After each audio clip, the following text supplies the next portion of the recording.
I'd like to move into, continue talking about section 4.4, but move into talking about concavity and points of inflection. What I'd like to do is I'd refer to something in the text. I think they present it kind of nicely here, and I'd like to move into that. The main idea being in talking about concavity, one of the things that they make reference to here is, in general, we talk about concave up and concave down. But the way they describe it here is if the graph bends up, it's considered concave up. And if it bends down, it's considered concave down. And they've got examples here that they kind of show y equals x squared, this side of it over here. Even if you only have a portion of it, you can see that that is bending up. And in this situation here, you can see that it's bending down, concave up.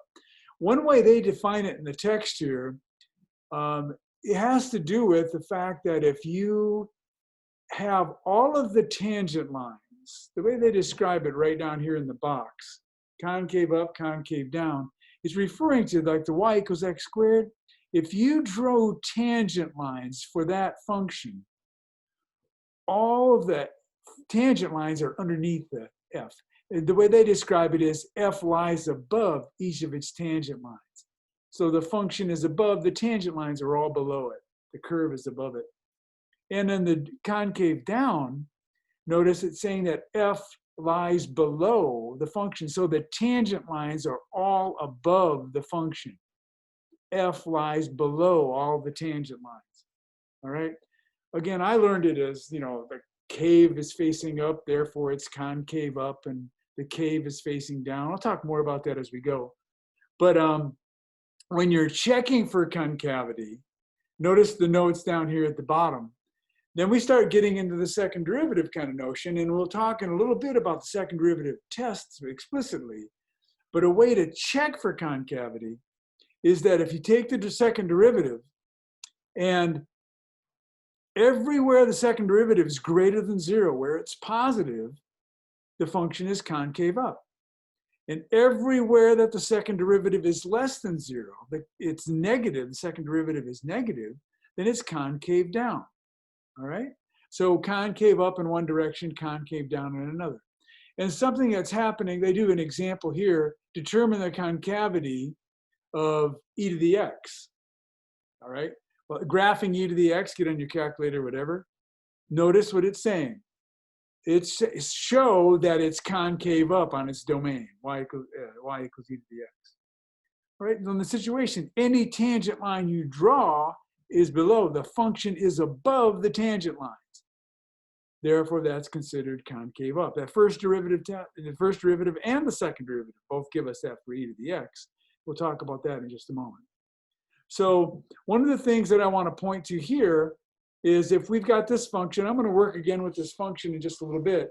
Got a DVD. But before we do that, let's talk about, I want to show you in this diagram. Let's go back here. Let's go back to the problem we were just working a minute ago. If you weren't there and looking at it, I'm going to move to my iPad and I'll review what the problem was, so I'll bring it up, make it fresh.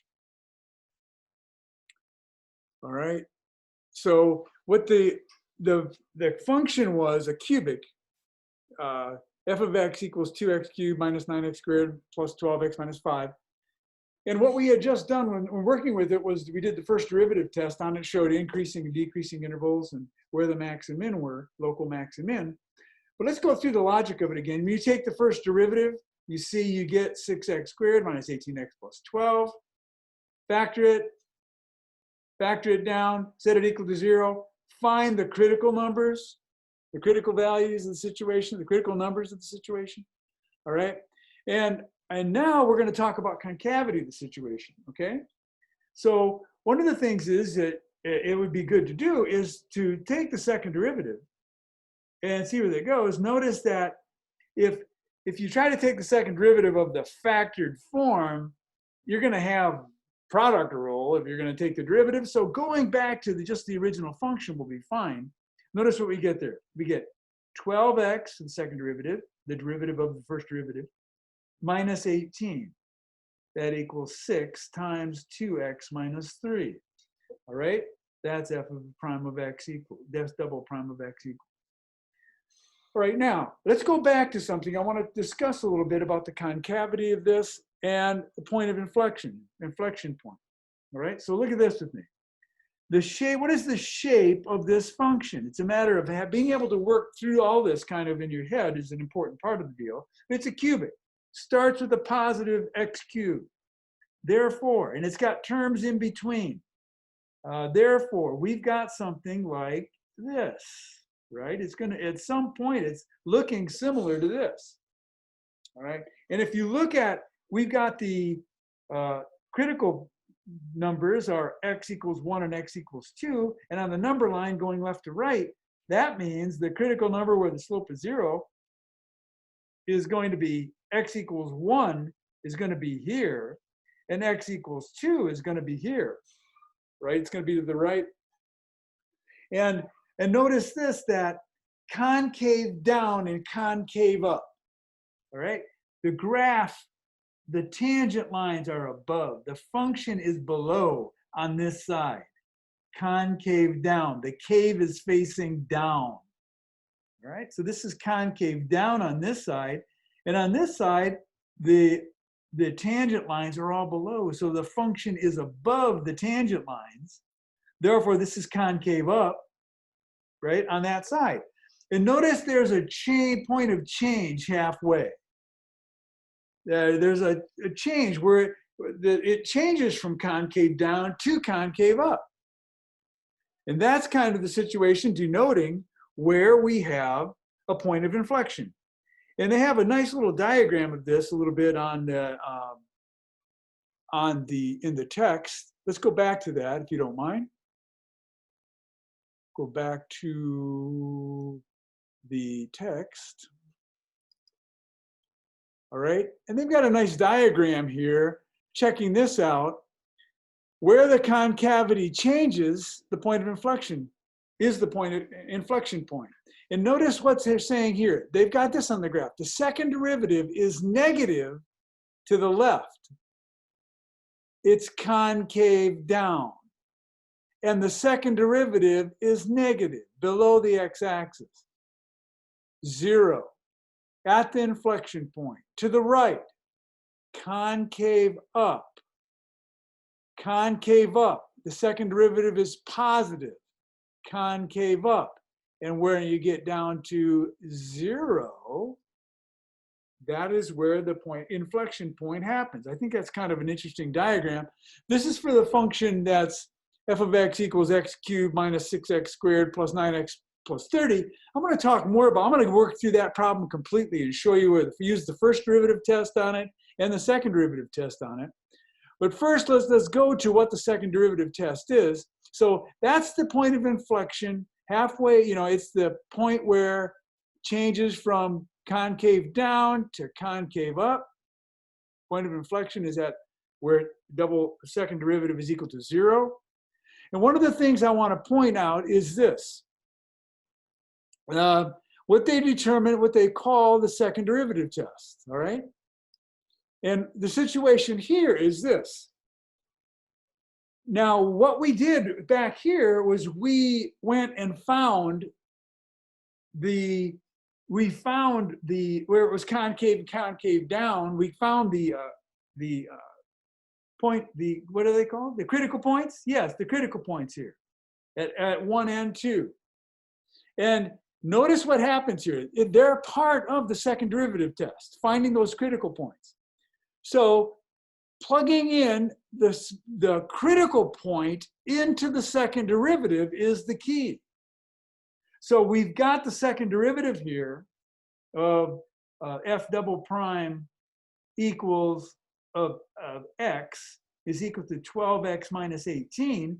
Now what they're saying is use the critical point itself. Plug the critical point in where the slope is equal to 0.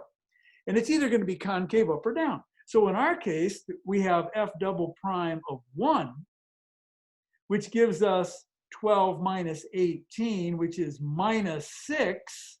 Concave down corresponds to concave down, all right? Look at F double, and then we've got F double prime of 2, excuse me. We've got of 2 there. And what are we expecting? Yes, we do expect it to be concave up, but here's what we've got. Minus 18, we've got 24 minus 18, which is positive 6. Positive. This is negative. Positive is saying that we've got, it's concave up, and that corresponds to the graph where it's concave up.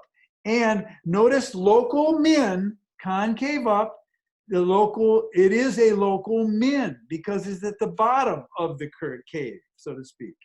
And x equals 1, concave down, it turned out to be a local max there at that point. So what we can recognize is where it's positive here. Yes, it's positive. That's indicating we've got a local min because the point is at the bottom of the cave. And when it was negative, when we plugged in positive 1, we ended up getting negative value, negative 6, and that is at the top, so that's going to be a local max. We'll talk about that again. So this is the local max. That determined the local max. And this down here determined the local min. All right? So what I want to do now in just a minute is go through, and in the next program, the next recording, is go through a problem where we'll determine the local, we'll use the first derivative test and the second derivative test and get the answers to the problems, okay? So that's it. If you got questions, get with me and we'll clarify things, okay?